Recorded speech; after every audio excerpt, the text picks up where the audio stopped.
ปีสุดท้ายที่เฮาได้เฮียนด้วยกันปีสุดท้ายที่เฮาจะต้องจากกันผ่านการเฮียนผ่านวันเวลาจนทำให้เฮาได้หูจักกันได้เป็นเพื่อนกันจนวันนี้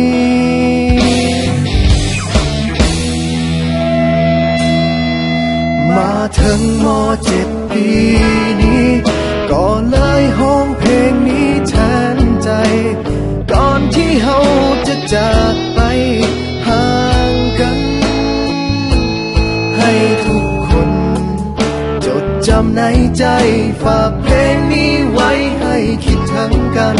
เมื่อต้องถึงวันที่จากไป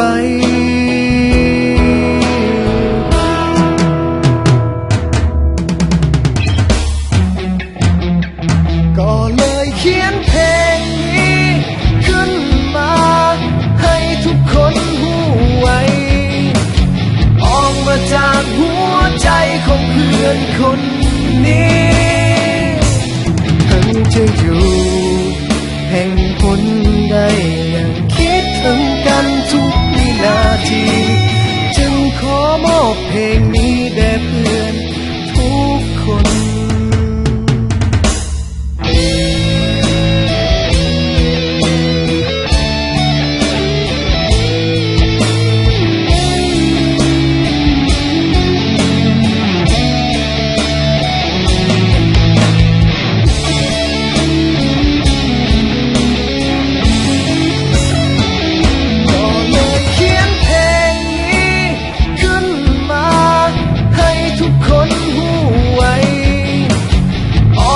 จากหัวใจของเพื่อนคน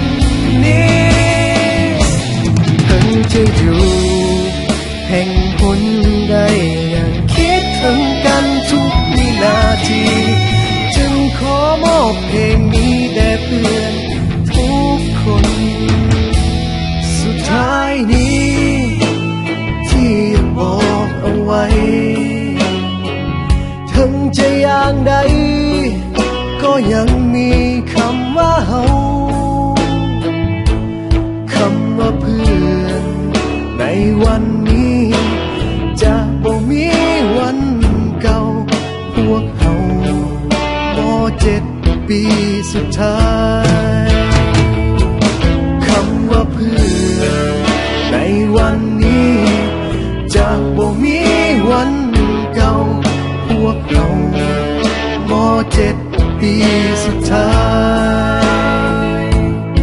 พวกเฮาม.7 ปีสุดท้าย